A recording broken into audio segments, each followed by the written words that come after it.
You know that feeling when you're watching an anime film and the world on screen just feels more real than reality? More vibrant, drenched in this impossible light, and just emotionally supercharged? Well, chances are you've stepped into the world of Makoto Shinkai. He's a filmmaker whose name is basically shorthand for breathtaking beauty and stories that just ache with this feeling of longing. So what's his secret? Critics have tried to pin it down, and this phrase, visual poetry meets emotional precision, really hits the nail on the head. His films, they're not just pretty pictures. No way. They are these meticulously crafted emotional journeys where every single shimmering raindrop, every lens flare, it's all there to serve the story. And it's that combo that just makes his work stick with you. And that's the big question we're going to dig into. What is the magic behind his art? How does he take these totally familiar everyday scenes and just elevate them into something that feels almost sacred? To figure that out, we've got to go back to the very beginning. So, our story doesn't start in some big, bustling animation studio. It starts with one guy deciding to just go for it on his own. Shinkai's journey from a regular corporate job to becoming this globally recognized indie creator is, honestly, it's pretty incredible. So right after college, Shinkai does 5 years at a video game company called Nihon and that's where he really sharpens his skills in digital animation. But you can tell his heart wasn't totally in the corporate world, because by 1999, he's already making his own stuff on the side, like the short film She and Her Cat. But the real game changer? That came in 2002 with Voices of a Distant Star. I mean, you really have to wrap your head around this. Voices of a Distant Star was not a studio project. It was, for all intents and purposes, a one-man show. Shinkai did almost everything himself, right on his home computer. This super intimate, hands-on approach, it created this personal, author-driven quality that, still defines his filmmaking today. Okay, so this brings us to the visual heart of his work. What exactly is it that makes a Shinkai film look like a Shinkai film? Let's try and break down that signature style that has just mesmerized audiences all over the world. So the key phrase here is hyper-idealized depiction. He's not trying to make a perfect photograph of reality. Not at all. Instead, he takes the real world as a starting point and then just cranks the beauty dial all the way up. The cities are cleaner, the light is warmer, the colors are way more vibrant. It's like a dream version of places we actually know. His process usually kicks off with photos of real places, which is why, fans can actually go visit the real-life stairs from Your Name. And then he layers on his obsession with light. I mean, you know the look, right? Sunbeams cutting through clouds, reflections on wet pavement, and of course those signature lens flares. He finds this incredible, profound beauty in the most mundane things, like rain hitting a branch, and uses digital tricks like depth of field to make it all feel like it was filmed with a real camera. But here's the secret sauce. This is what turns his technique from just pretty pictures into powerful storytelling. The backgrounds, they're not just sitting there. When a character can't find the words for how they feel, the environment does the talking for them.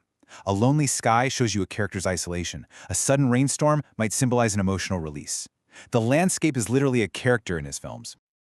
So we've seen how he does it, how he creates these stunning visuals. But now let's talk about the why. This brings us to the core philosophy that drives all of his work, the big theme that's directly connected to his visual style.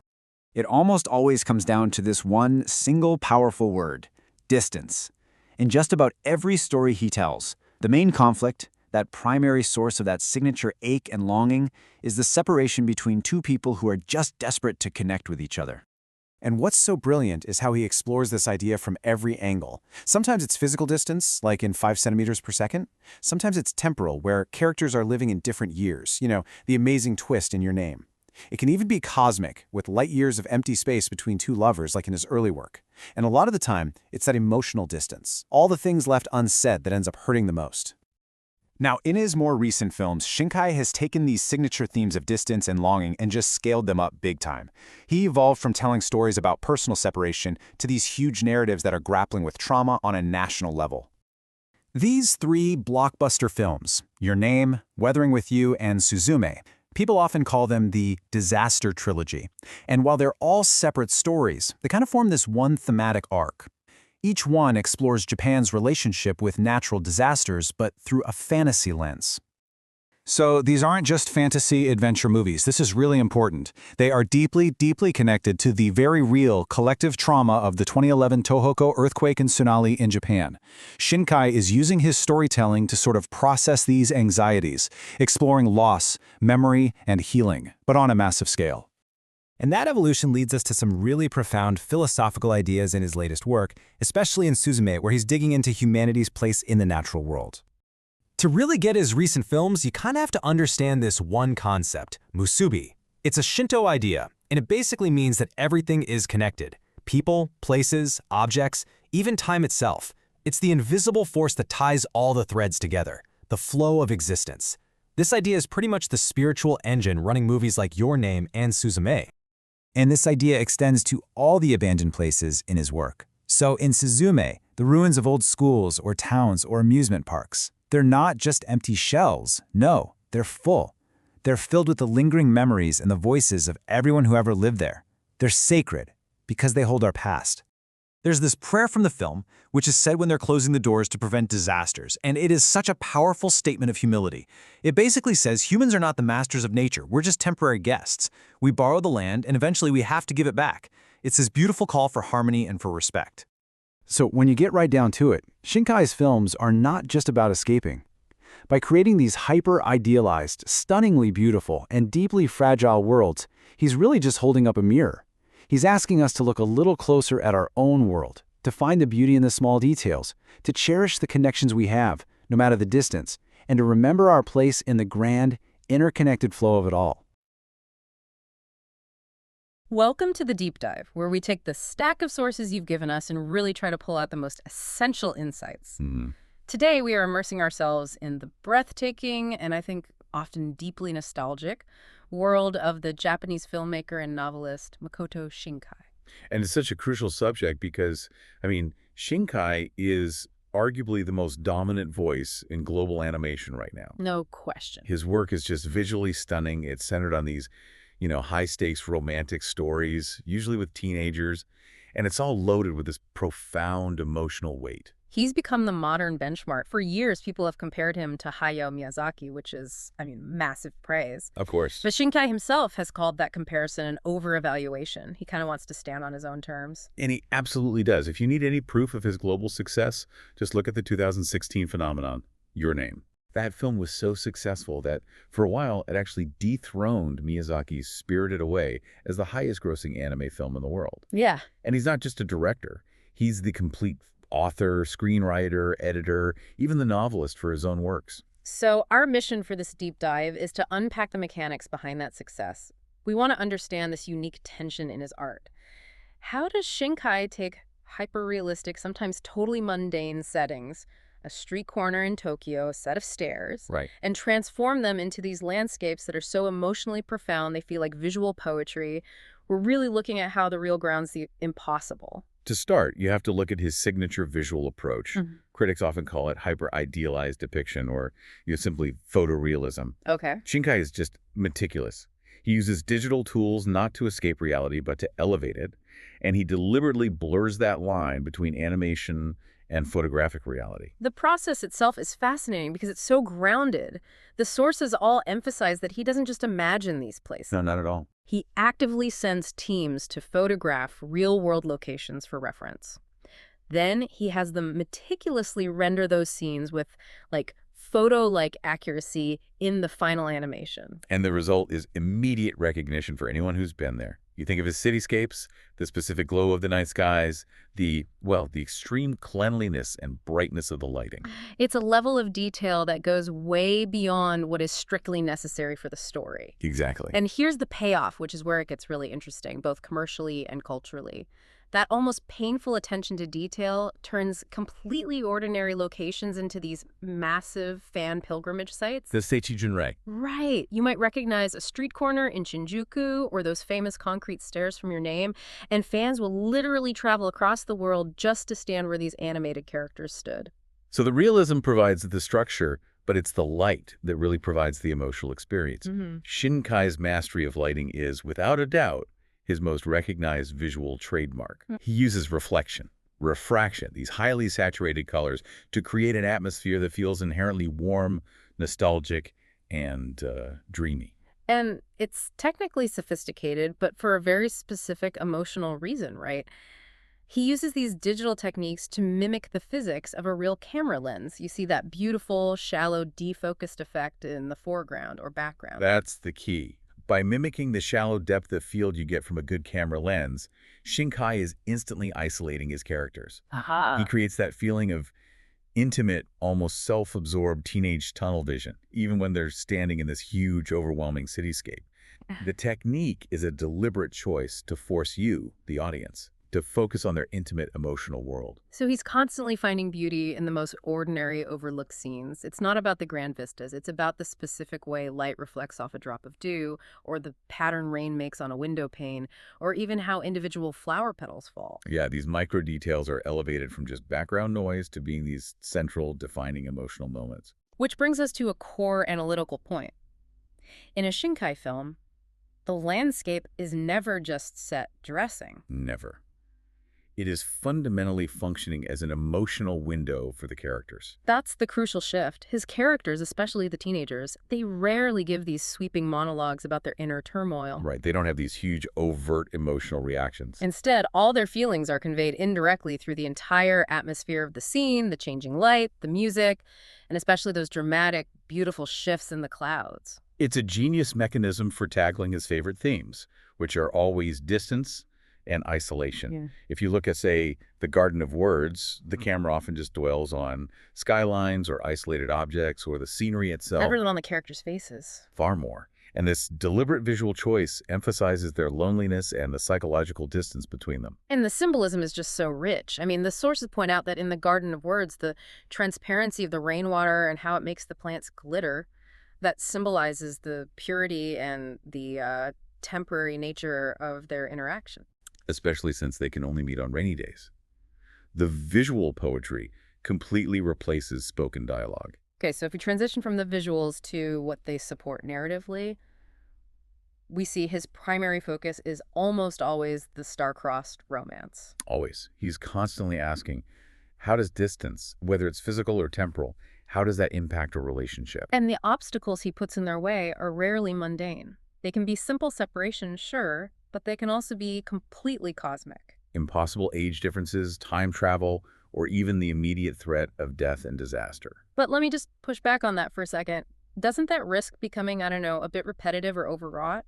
If every connection is just fraught with sadness and regret, how does he avoid narrative fatigue? That's a fair point. But the sources suggest that the intensity is precisely the point. Shinkai is capturing what's been called the unbearable tenderness of teenage longing and missed connections. His stories reflect that specific kind of intense sadness that really characterizes first loves, that feeling that this connection is the most important thing that will ever happen, even if it's impossible. And you can trace that all the way back to his early days. His independent start, making voices of a distant star back in 2002 almost entirely by himself. That was a deep meditation on loneliness and whether you can maintain a human connection in a world that's increasingly digital and physically separated. That intensity was just baked into his DNA from the very beginning. And the structural complexity of his work really peaked with Your Name. That film didn't just use simple flashbacks, it had a genuinely non-linear structure. It was jumping between 2013 and 2016, and then it concludes years later. I mean, that kind of non-linearity in a feature animation is highly unusual. It is, and it perfectly mirrors the themes of misconnection and searching for lost memories. To hold together a plot that has body swapping, a comet disaster, and complex time shifts. He had to ground it somehow. He had to, and he did it by expertly weaving in specific elements of Japanese folk culture. This is where that hyperrealism meets the mythic. Exactly. He uses real, local Shinto shrines, the traditional braided cords known as kumihimo, and even the traditional mouth-chewed sake, the kuchikamizake, as essential plot devices. Okay, explain the relevance of kumihimo here. Why is a braided cord so important to the plot? Well, it's so much more than just a souvenir. In traditional Japanese thought, the cords symbolize the binding of time, memory, and destiny. It's a concept that's closely related to musubi, which we can talk about in a bit. So it's a physical representation of their connection through time. Precisely. By giving Mitsuha's braided cord to Taki, it literally becomes the binding mechanism that bridges 3 years and 2 different realities. And then, of course, the climax centers on the magic hour. or dusk. The moment when reality blurs. The precise moment when the impossible becomes momentarily possible. That brilliant interweaving of fantasy and deeply rooted tradition, it serves as the perfect transition to his later works. The ones critics have now grouped into the disaster trilogy. Your Name, Weathering with You, and Suzume. And these later films show Shinkai pivoting from intensely personal romantic trauma toward shared collective societal trauma. They start focusing on much bigger themes. Like disaster recovery, environmental consciousness. And how a nation constructs its identity in the face of tragedy. And Suzume, from 2022, is absolutely the defining entry in this trilogy. It's set against the lasting psychological and physical trauma of the 2011 Tohoku triple disaster. The 311 earthquake, tsunami, and nuclear event. Yeah. The protagonist, Suzume's entire journey across Japan to seal these mystical doors. It's a pilgrimage through memory. The film uses the landscape not just as a setting, but as a mechanism for reinforcing a shared sense of national and cultural identity in the shadow of this immense loss. And this is where the philosophical underpinnings become really powerful. It all centers on the Shinto concept of musubi. Right, the idea of connection and harmony between all things. Yeah. Humans, nature, even non-living things. And it's not just some cute concept in the film, it's the operating system of the world he builds. Exactly. And by embracing musubi, the narrative fundamentally criticizes what are called anthropocentric beliefs. The idea that humans are the masters of the natural world. Right. Shinkai is suggesting that when we forget our connection to the land, when we stop revering it, that's when nature responds violently. You see that humility reflected in the specific prayer the characters use when they're sealing the mythological worm that causes the disasters. It's a statement of reverence, almost. What kind of cultural memory? What do they chant? We return the long-dwelling mountains and rivers to you. They are literally relinquishing their human claim over the land. Wow. And that idea is carried through the film's imagery. Think about the significance of ruins in Suzume. They're everywhere in that movie. They are. And they're not just abandoned places. The sources define them as repositories of memory. They are the abandoned remnants of human activity, holding the echoes of the lives that were once there. They link the film's themes of isolation, memory, and collective identity in one powerful visual metaphor. It's a masterful way to discuss national trauma without becoming, preachy or didactic. It's tragedy filtered through beautiful color and mythology. And looking ahead, he continues to evolve. As of late 2024, Shinkai is already deep in production on his next original film. With details coming in 2025, supposedly. Yep.